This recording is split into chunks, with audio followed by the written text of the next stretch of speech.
Tonight, I sit down with Kevin McKinney, director of the documentary Corporate FM, to talk about his film. Then, I'll talk to Dr. Mark von Schlemmer to discuss how you can get your film in the Show Me Justice Film Festival. All this and more, the reels are rolling here on Upstart Film.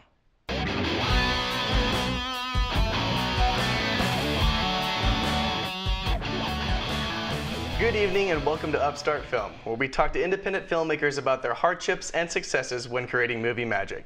From the KMOS-TV studios in Warrensburg, Missouri, I'm your host, Josh Leonard. Thanks for tuning in.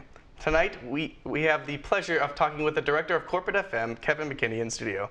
Hey Kevin, how's it going? Thanks for joining us. Good to be here. So to start off with a couple of questions, in your own words, let me know, what is Corporate FM? What is it about? Corporate FM is something that, it's a movie that I worked on for 7 years to create. And what happened was I was a student at the University of Kansas, and the Consolidation Act made the radio stations in my town lose their local owners. Now, the practical end of that was that when I went out to shows, there weren't as many people. And I wondered, why is that? And these stations would sell over and over again, and each time they'd sell for a higher amount of money, but the audiences listening to the stations would be lower and lower, and then the math just didn't add up. And so I wondered, what's going on there? And that's what inspired me initially to make the film. Okay. So, you kind of told me a little bit where it originated from. So, was it difficult to get the radio personalities in the different interviews? I saw that you interviewed Jewel on there, and I thought that was pretty cool. So, was it difficult getting all these people round up for the film? Initially, when I started making this movie, it was really hard to get DJs to talk because I was asking them to air dirty laundry about what was going on in the inside of the station. And I didn't even know it was dirty laundry. I just knew there was something going on that didn't make sense. Right. But what was happening is there was a little financial machine going on behind the scenes that was gobbling up these stations. And that leaves consequences, and those consequences are lives of DJs who no longer, either they no longer have the liberty to speak as they would on air, or they no longer have a job. And when someone loses a job, they're ready to tell me the truth. Okay, wow. So yeah, tell me a little bit about some of your difficulties when producing the film. I didn't realize it took 7 years. It's quite a venture. Oh, well, anytime you're making a movie about an industry that doesn't want a movie to be made about it, it's hard. It's hard for me to get in the studio. It's hard for me to get just the B-roll in the film is very hard for me to get because I don't want to put a DJ at risk of losing their job. So I didn't go to DJs who were on the air at the time and say, hey, tell me what's going on about all the dirty laundry of your company, because they'd lose their job. So if I talked to a DJ and then boom, they got a job, well, that means I couldn't talk to them anymore. I had to wait. And sooner or later, they'd either be between jobs and I could talk to them again or not. So that was one of the difficulties. Oh, wow. So did you learn, you talked about a little bit about the dirty laundry. Besides that, did you learn anything else about while filming Corporate FM? I alluded earlier that it just didn't make sense that these stations were selling at higher prices, yet they were firing the listener, if I can say that, at every turn. It just didn't add up. And so it was about the 5th year of production. I heard an interview on this show called Fresh Air on NPR. And they interviewed this guy that went behind the scene of private equity, and it showed how debt was being piled onto these stations, and it was because of that debt that they were firing these listeners, or they were firing these station hosts. So all this time we thought, well, hey, it was the internet. And that's how we've come to where we are today. All of us thinking, hey, radio is dying because of the internet. Well, that's not the case. The case is that was sold to us because every time a station owner fired their staff, they didn't want to say, hey, we fired the staff because the owner had a repugnantly piggish thirst for taking every frequency in town, and we had a lot of debt because of that, and therefore we have to fire you. They just said, oh, it was the internet. And I can understand that, because if they said the real reason, their staffs would be livid. Right, it's way easier just to blame the World Wide Web instead of the corporation stuff. One thing I didn't realize actually was that I didn't realize everything was so pre-recorded. I know, like, part of your film, that talks about how at 7:30 at night there's nobody there ever. That everything was pre-recorded, and that even like when they say that there's call-ins, like, oh, call in for your song that you want to hear, you know, that's even pre-recorded. And that their phone lines were all busy and things like that. So I was like, well, I guess I don't want to call in after 7:30 p.m. or on the weekends. I didn't realize that people weren't really there on the weekends either, so I was pretty shocked about all that kind of stuff. It's the same with holidays as well, and that's called voice tracking.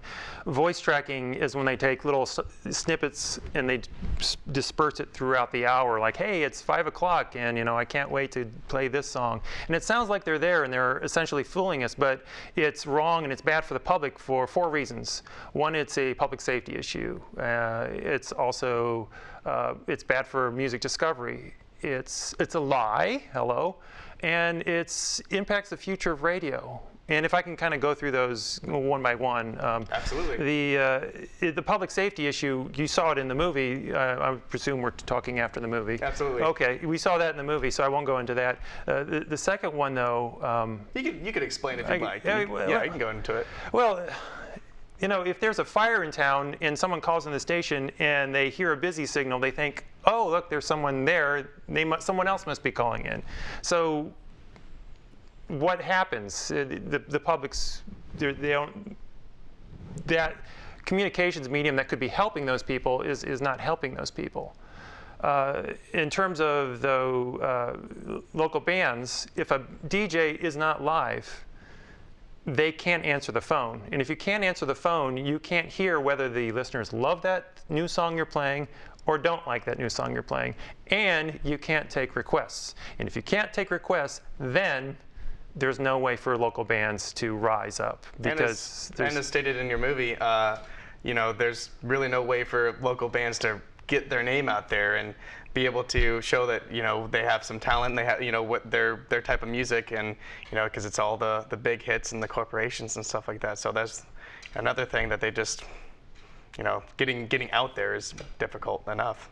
I had a DJ telling me that people call in and they ask for a request, and he goes, yeah, sure, we can play that. But he goes through his list and he could say, yeah, I'll play that if it's on that list of 40 songs. Oh. But if it's not on that list of 40 songs, then he's like, oh, thanks for the call, you know. Or he'll say, yeah, we'll play that. And he'll look and he'll say, oh, wait, we were going to play that anywhere at 5 o'clock tonight. That's when they're going to play it. Right. So the call didn't mean anything. But in terms of voice tracking hurting the future of radio, there used to be a night shift, and that night shift had someone young learning their chops. And how can we have DJs of tomorrow if there is not a training ground? So now we have all these old guys that are going to retire, and there really isn't a new class of DJs coming up through the ranks. Yeah. So tell me a little bit, I know you said it took 7 years, so give me some kind of a brief description of like your process from pre-production all the way to post-production. Okay. I mean, that was a big feat that you accomplished.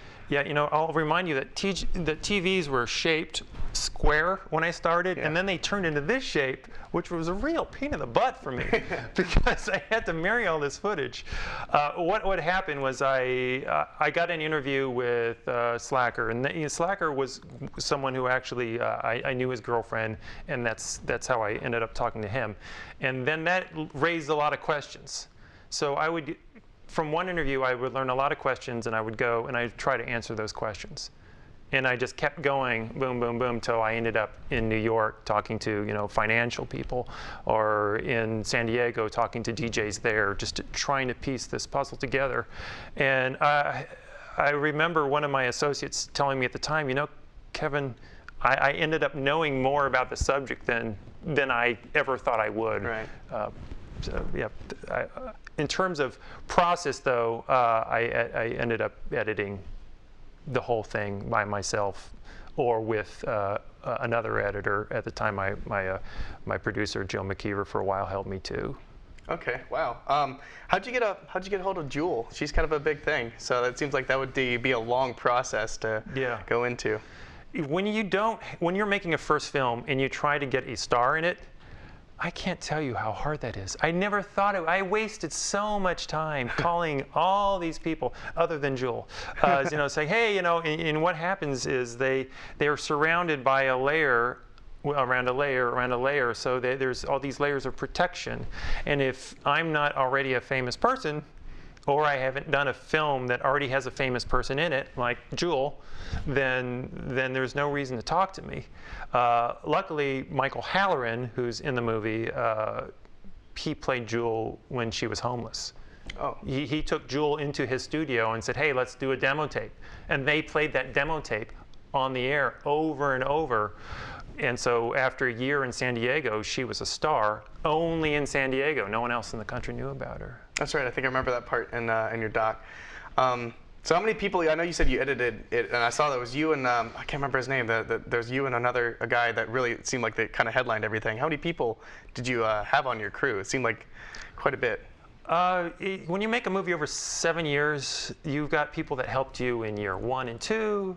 And different people helped you in 3 and 4, and it's people have lives. It just right. it makes sense. So my DP, I think you're speaking of Jeff Peak. Yeah, he was. Thank you, Jeff. Thank you. So yeah, a topic that really isn't discussed a lot, and a lot of people don't really know, is distribution. So what have you done to distribute Corporate FM, and maybe what do you plan on doing? I made this movie because I love my local community, and I want my local community to grow. And I see radio as this grow light on the creative center of every city. I mean, the TV station is great, but a radio gets you when you're in your car and you're doing other things. So it has a power that not any other communications medium has. The internet doesn't have this power because we don't all go to the same web page at the same time. So that's the reason I did this movie. Now, to make an impact with this movie, I need to kind of get it out there and be on places like this, be on TV, and I'm really glad to be here. But in order to do that, though, I wanted to make the movie even sharper. So what I did is I toured the nation for a year with the film, and I sat with every audience. And I listened. I listened back to what the audience, how they were reacting, what was going on, how they were feeling. And then after a year, I waited a year because I was going through family stuff. And then I re-edited the film, and that's what you just saw today. Wow. And that is going to go on national television, and I'm currently negotiating. Okay. Well, that's pretty cool. I can't imagine making a movie for 7 years. I have independent filmmaker as well. We've only ever done a couple of short films and a couple of music videos and stuff like that. So I'm not a patient person, so doing something for 7 years, the passion behind that I think is absolutely amazing. So yeah, so what would you like to see happen with Corporate FM? I know you said you obviously on television and national TV and all that kind of stuff, but what's your end goal for it? Well, the end goal is twofold. And one is, to see social change to where we get our radio stations back as local radio stations. The other goal is, you move on to the next movie. You do something other than radio. I'm Mr. Radio. I'm Mr. Local Radio. I go on NPR stations and I help appeal for money at pledge time. Oh, man. It's just something I do now. And I never thought, hey, I'd be that guy, but I am. And I'm happy to be that guy because I see the beauty in it, and I can express that beauty in it.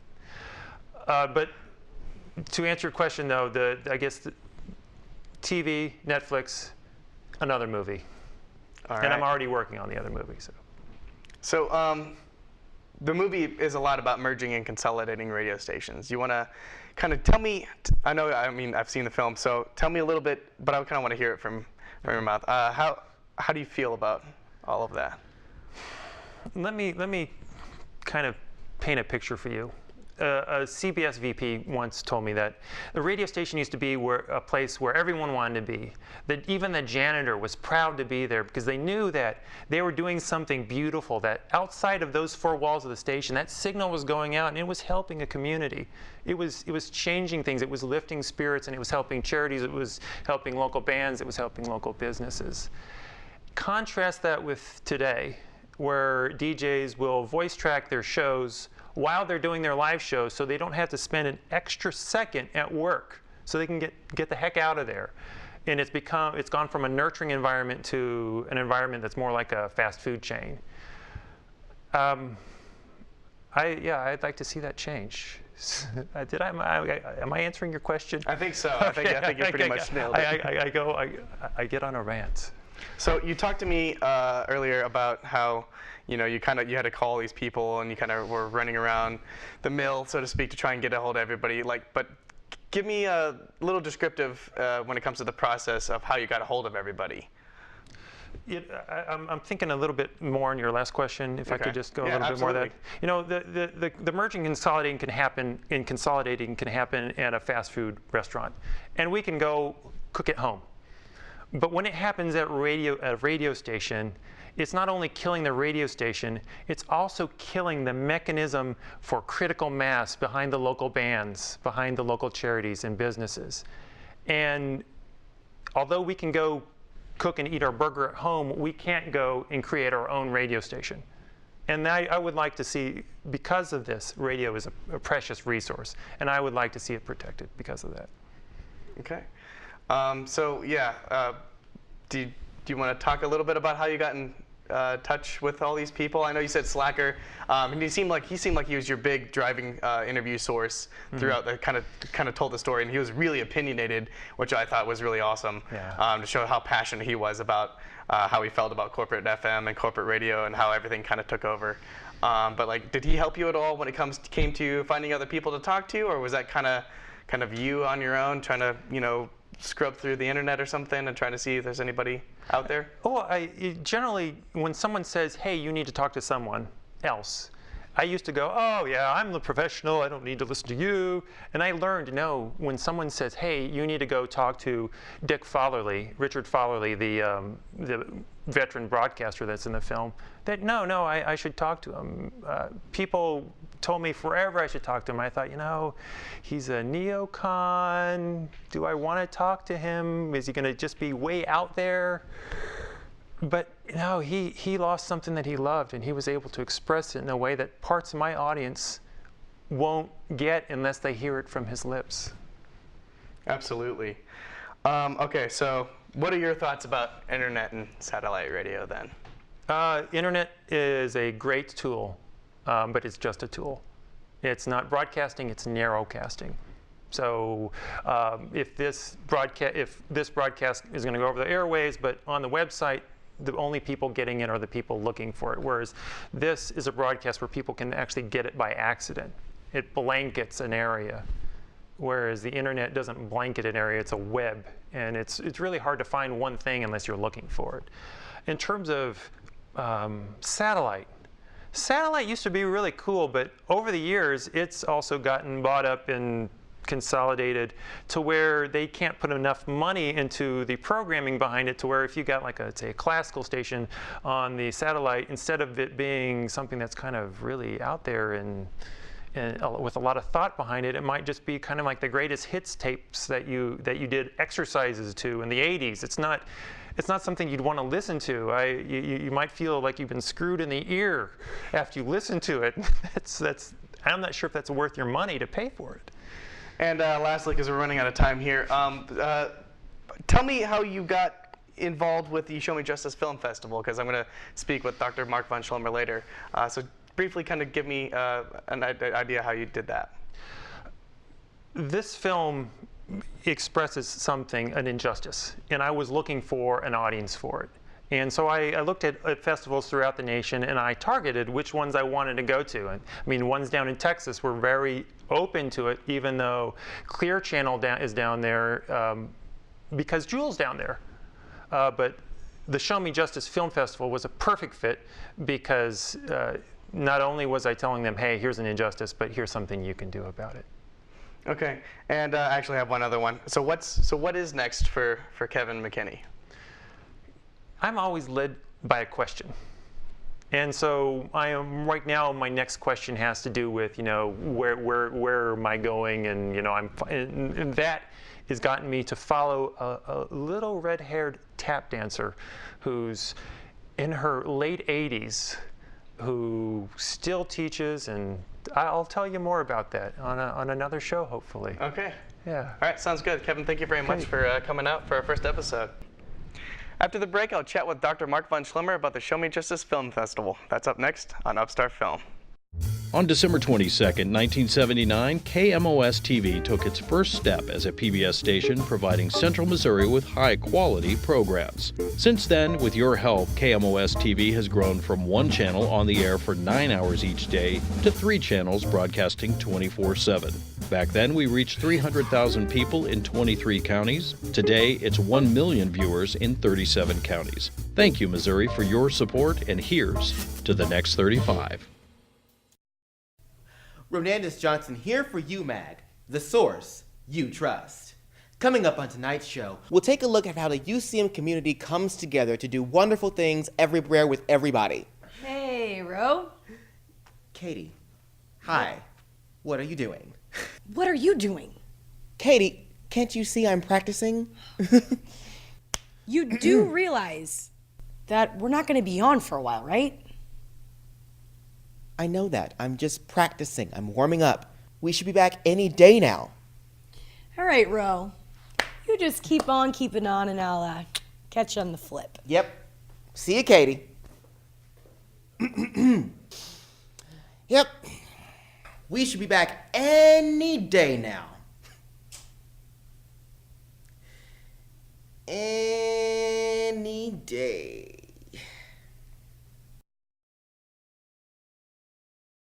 Welcome to Columbia Smile Cut!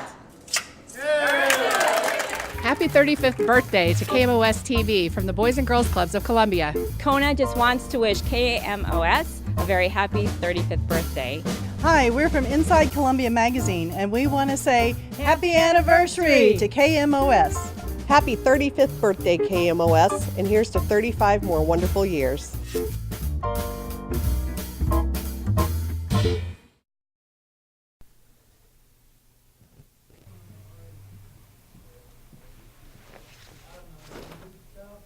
John Marr, Hey Heidi, what are you doing? I heard UMAG has a Facebook page. I'm looking for it. Not literally your face in a book. It's called social media, the internet. Oh, right. Stay connected to the source you trust. Go to facebook.com/UCM_UMAG and give us a like. Welcome back to Upstart Film. Earlier, I talked with Kevin McKinney, director of Corporate FM, about his doc. One of the questions I discussed was about the Show Me Justice Film Festival. To elaborate on this topic, I have Dr. Mark von Schlemmer, lead festival director and creator of the Show Me Justice Film Festival, here with me today. Hey, Doc Von, how's it going? Hey, Josh, how you doing? Pretty good. All right, so to start off, go ahead and just briefly tell us a little bit about yourself. Well, I've been teaching here at the University of Central Missouri for 5 years. I was just awarded tenure and promotion, so I'll be an associate professor next year. And since the second year here, I've been the festival director of the Show Me Justice Film Festival. And that's been a big challenge and something that's been really a great addition to the program here, I think. I can go into many more details about myself, but I'd rather talk about the festival unless we run out of time. Okay, I'll keep that in mind. So what is the Show Me Justice Film Festival? How did it originate? All right, so the festival actually took place in town in 2010, and it was produced by a local agency, and they were, after the first episode of it, they were going to not do it again. And professors and the dean of the College of Arts, Humanities, and Social Sciences thought, well, we should take this enfold it into the university and produce it here.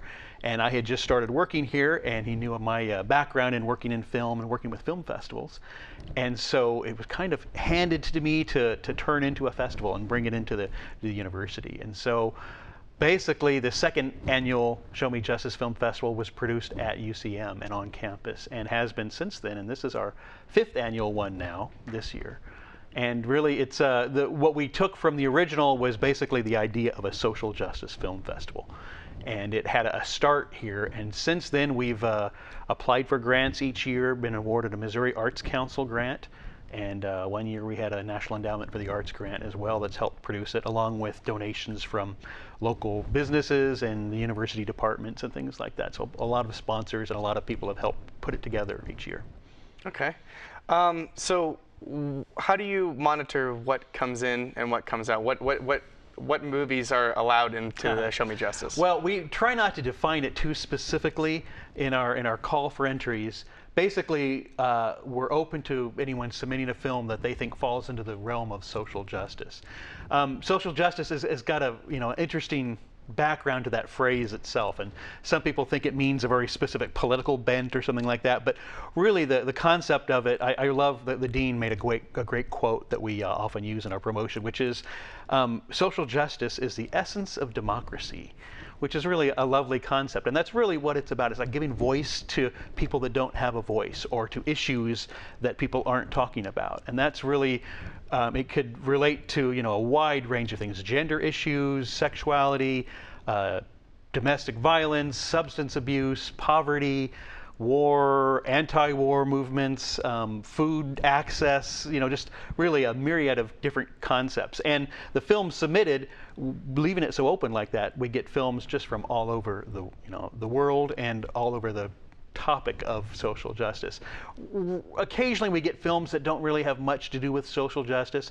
There are probably good social justice oriented zombie films out there, but we've had a few zombie films that kind of push it a little bit, and that's one of our criteria. Maybe I can. You might be able to help out with that. Right. Vampire films. There's we've it's really open for the filmmakers to make that interpretation, and then the panel of students and volunteers that screen the films, the pre-screeners that look at the films, give them ratings, and give a little comments on them.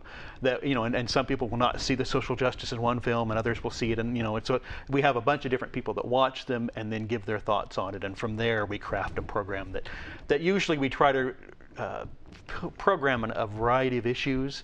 So if we get a lot of films on a certain topic, we might just pick one or two that really stood out to us. But it's an open submission process, and we've used various film festival submission online tools. Currently, we're using filmfreeway.com, so you can submit your film through filmfreeway.com. Plug. Plug. And we try not to charge much. There are film festivals that charge more and things like that. As a kind of smaller independent film festival out there, we're really trying to be encouraging to filmmakers, and not the filmmakers that make social justice films are not in it for a profit. They're in it because they're passionate about the subject they're talking about, as you heard from Kevin McKinney. I mean, a great example of it. He's not getting rich from that film, but his passion is to talk about that subject, and he's getting it out there through that. So we're not trying to make money with film submissions, but we learned that you do have to charge something, or you get hundreds of submissions, and many of them totally unrelated to social justice. So it's worth having some sort of submission fee on there. We learned that lesson a couple of years ago. I definitely like the idea of the voice of the voiceless when it comes to the artistic side of things, and kind of getting your ideas and your passion out there, and whether in film, the film aspect has. I mean, I know personally, I feel like that's the easiest way to do it for me as well. So, being a filmmaker and everything. So, how frequent do we have the Show Me Justice Film Festival? So it's an annual event. This will be I'm trying to remember now, our second year of doing it in the spring. The first 3 years of the festival, it was a fall film festival. And when we brought it into the university, we discovered that really didn't match well with the energy of the university. It meant that I worked all summer kind of by myself gathering films, and then we were kind of rushing to get it produced in a couple months once school started. So in 2014, we moved it to the spring, so we have the school year to work with it. We can engage more students working on it. It does conflict a little bit with some of the film festivals in the Kansas City area. The Film Fest KC is around that same time, but it's a 10-day festival, so it's just one portion of that. But it mirrors more the kind of ebb and flow of the university itself. So it's been in April the last couple of years. So our submission process starts in August. Usually by the end of August, we've got our submission process going on Film Freeway, and we'll be working with them again. And then we take it through. The December is when the submission process closes. We read through the different comments all the screeners have given us, and program a festival. And this year we've got 2-day festival programmed with 22 films. We will have 6 filmmakers joining us on campus from not as quite all over the world in the past. We really just have one foreign filmmaker coming in from Canada. He's an Iranian-Canadian filmmaker with an amazing film that'll play Friday night, Dress Rehearsal for an Execution. All right, which is it's a cool title. Yeah, it's a pretty artsy documentary on a Pulitzer Prize-winning photo of an execution from Iran. Oh, and wow. The director, there's a theater director that the film's about who's recreating this execution film, this still photo, and so he's recreating it with people that each have actors that all have a story about being oppressed, coming from all different kinds of countries. There's an Iranian, but there's or actors from all over the world that are standing in to recreate this image, and then it's a very emotional event for the theater director that's putting it on, because he's reliving this kind of the Iranian Revolution and the things that went on. And so there's a documentary about this process. It's a really interesting film. So Bamin Tavusi is the director of the documentary, and he'll be with us on Friday to do questions and answers after the film. Oh wow, it sounds like something I definitely want to definitely go see and talk to, because that's really cool. It's a pretty wild concept. Yeah, it is. It's It's crazy. Yeah. So when you said Friday, what Friday? When are the showings? It's Friday, April 10th. So it's Thursday, April 9th, and Friday, April 10th. Thursday, each day we have a shorts program in the afternoon with 6 to 9 short films. Thursday, it's 12:30 in the afternoon, and then there'll be a filmmakers roundtable. We'll have all 6 of our visiting filmmakers there at the roundtable at 3 o'clock. And then that evening we have a reception in the rec center atrium, and the films start rolling again at 7 o'clock, and we'll do 3 different kind of short features, we call them. We found that there's a lot of films that are 20 to 55 minutes long, kind of aiming for television sorts of features for them. They're all independently produced, so they're not on television yet. And then the feature that evening will be The Human Experiment, which is kind of a high-dollar film, a little less, it's still independently produced. No one's paying for it other than the investors in the film. But the executive producer is Sean Penn, so it had some weight behind it. Really a fascinating film on what the poisons in the world that the government is not protecting you from, and that the FDA is not doing its job on, and really a pretty fascinating film, really well produced. Again, high production values on that one. A lot of the other films are a little more independent minded. Right. The earlier films that night, for instance, we have Jessica Walking, which is a university professor who produced a 27-minute film.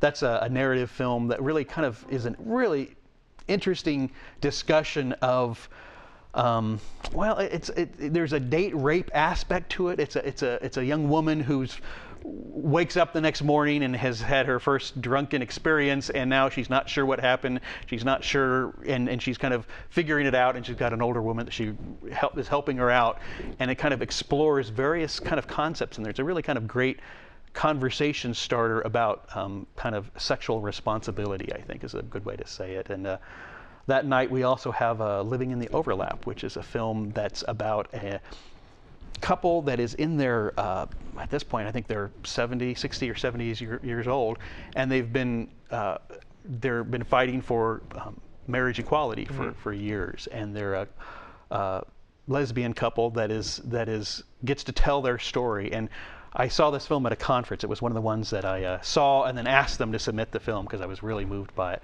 And what really comes out of that film is just, whatever your feelings about different sexual orientations are, what you see in this film is just these 2 women that are really in love and have been in love for many, many years. And that's really what the film's about. It's not so much about their struggle as much as look at this beautiful love that these 2 people share. And oh, by the way, they had these challenges to go through. And it's a really nice film. I'm really proud to feature that one. Okay, wow. Sounds a lot of social. It hits a lot of those topics. A lot of different topics. Yeah. Absolutely. So you talked a little bit about it being on university. Tell me a little bit about the involvement with the university, students, staff, faculty, and all that kind of stuff. How do they come together and help out with the Show Me Justice? So I kind of coordinate the festival, and I have lots of different people that help out with it. So we had about 20 different students, faculty members, and staff, and some people from the community who all helped screen films. It's all online process. It's a great way to volunteer without having to get out of your house. You can watch films online, and gave us comments and helped us piece together this program. Once we get into the spring semester, then it's a matter of contacting the filmmakers, arranging the travel arrangements, raising some money for it. So we've got people that help us with that. We've done some outside events. We did a film series at the Trails Regional Library. Karen Hicklin, Kyle Constant helped us out there. Karen Hicklin was a great screener. Watched one of our troopers that watched lots of different films. Various faculty members also have really done a great job. Karen Bradley watched a lot of films for us this year, who sociology professor. But so it's really various people helping out there. We've got graduate assistants that help out, that help put together flyers, that help contact filmmakers. We'll get as we get into the festival itself, we'll have a lot of student volunteers helping out at the festival, making free popcorn. There's free popcorn for everyone, and selling drinks and selling T-shirts and taking tickets and things like that. All the film screenings are in Hendricks Hall, which is a beautiful auditorium. We'll have another. One of our big expenses is bringing in a really nice projector for it. So we have a big screen, nice projector, great sound system arranged. Then, yeah, they're at the event themselves, kind of helping pick up the filmmakers as they arrive in Kansas City and bringing them here. And Gelbach Manor is one of our sponsors, and they'll be staying there, a nice little bed and breakfast right off campus. So it's really, really a team effort in a lot of ways, a lot of different people helping out. So there's 22 films? 22 films. 22 films and an assortment of short films and documentaries and feature films and all that kind of stuff. Right. There's a little bit of everything. We have a couple experimental films that will challenge people in all kinds of interesting ways. I think we have 4 experimental, 8 or 9 documentaries, 8 or 9 narrative films. I think it comes out to be about 22. Yeah. Okay. So is this? I know it's a lot about the show, social justice and stuff like that. And is this festival set up kind of like classic film festivals, or in the sense of do you guys give out awards and everything as well? Yeah, we debated that this year. I have personal conviction about films not being, judging art is a tough thing to do and giving awards for it. And yet it's really helpful to films to win awards. And so we've decided on 2 jury awards that will come from the ratings that our screeners gave the films. And then for the 2 shorts programs, we're going to do an audience award for each of those. So the favorite of that program. And we'll have, if you attend the film festival, you can mark your ballot which film you like the best. And we've got donations from various areas that will go to, since we can't use grant money to give to award money, so we have donations for that. George and Leah Wilson have been great supporters of the film festival, so the award money will come from that. So 2 audience awards and 2 jury awards, and we also have these beautiful trophies. We have a student making sculptures for the trophies, and we've done this the last couple of years, and so this is kind of a fun. We always have them make 1 extra, so we have a collection of these trophies from each year. Which relates back to the student involvement for absolutely, the Justice, absolutely. Yeah. The open, I create a graphic open for the festival, and the music that accompanies that was created by a music technology composition student. We have a little between films. There'll be little graphic bumpers, and those are created by students in the advanced multimedia production class. So yeah, all kinds of different ways for people to get involved. Really, our hope for the festival in the future is that it becomes more and more student run, really get them more involved. We get a lot of help, a lot of our volunteers from the student film group, the UCM Filmmakers and Actors Coalition. So I'll be going and talking to them next week at their meeting to talk about it and get more volunteers. In the future, I'd like to see that become even more involved and really make it a student run film festival with advising from faculty and staff and things like that. That's great. How do you get the word out about Show Me Justice? I know internet is probably a big factor, but is it word of mouth usually, or? Well, for gathering films, the Film Freeway and WithoutAbox.com and things like that, the mechanisms we use to bring films in are really how we advertise, we get the word out to filmmakers. But as far as getting audiences, a lot of it is, we have our website, showmejusticefilmfestival.com. We have classes that we encourage students to go to, give extra credit to. I'll be talking to Rotary next week about the film festival. So it's really just a multitude of different ways. We'll have ads in some of the Kansas City newspapers and at the Mule Skinner and things like that. So as we progress, in the 5th year here, the word is out. Now it's a matter of kind of getting people here and getting them to see, and we're hoping support from KMOS, for instance, on this fine show, will get the word out even more. I mean, it's just another avenue to get the word out there about these wonderful films and this chance to meet filmmakers and that are working, that are have things to say. Oh yeah, I was just curious because you said you have I know that just this year it's just one foreign film, but I was just curious on how you got all those. We've got 9 different foreign films. We've got one foreign filmmaker coming in. Filmmaker, yes, absolutely. I'm sorry. Yeah, we've got films from 9 different countries. Okay. So absolutely, and those online services. Really just filmmakers, when they complete a film, they're just out looking for the right film festival for their film. And that's part of what being a social justice film festival really does, is that there's not that many of those out there. That's kind of a unique niche. And so if you've got a film that's got a social justice message, finding a film festival like this is is of great interest. As we've gotten films, we had films from like 22 different countries that were submitted. So really all over the world. And so 9 different countries, then a handful from the United States as well. And so there's really a mix of American films mixed in with films from the Philippines and Canada and UK and Germany and Italy, and I'm trying to remember them all right now, but really all over the world. And that's part of what's great about the film medium, is that it's a visual medium. There's obviously audio involved. There's subtitles on some of the films, but it's such a visual medium, and seeing these visions from people from all over the world is really, I just think it's invaluable. I mean, to our students, to the community, to just bridging, the communication gap in the world in general. I could go on, but. So finally, last question. And then I'm afraid that's all we have time for, is what is it like getting all these people, all these different filmmakers from all over the world, and bring them all here to the University of Central Missouri and holding the Show Me Justice Film Festival here? It's really, it's a lot of work. I probably have less hair now because of it, and yet the events itself, I've really enjoyed it a lot. What is also really gratifying is to see how much the filmmakers really enjoy Warrensburg. We have a South African filmmaker a couple years ago who just loved Warrensburg. He wants to come guest lecture here for a semester if he can, just because it's a wonderful little community and a charming town, and the festival, the support from the students and the community have just been really nice. So it's really heartwarming. Last year we had this great connection between some younger filmmakers, one from France and one from Kansas City, that came, and students really just took them out, and they were climbing at the rock wall at the rec center, and they were just really having a great time. So that's really what makes it kind of a wonderful event to me. These great films and these interesting filmmakers that are sharing their experiences with us. Well, that's awesome. Thank you very much, Dr. Vaughn, for coming out here for us. Thank you very much. And I'm afraid that's all the time we have tonight. So thank you to Kevin McKinney and Dr. Vaughn Schlemmer for joining me. And we had a great discussion about Corporate FM and the Show Me Justice Film Festival. So tune in next time as we talk more about the movie making process. And again, my name is Josh Leonard, and that's a wrap for this episode of Upstart Film. Good night.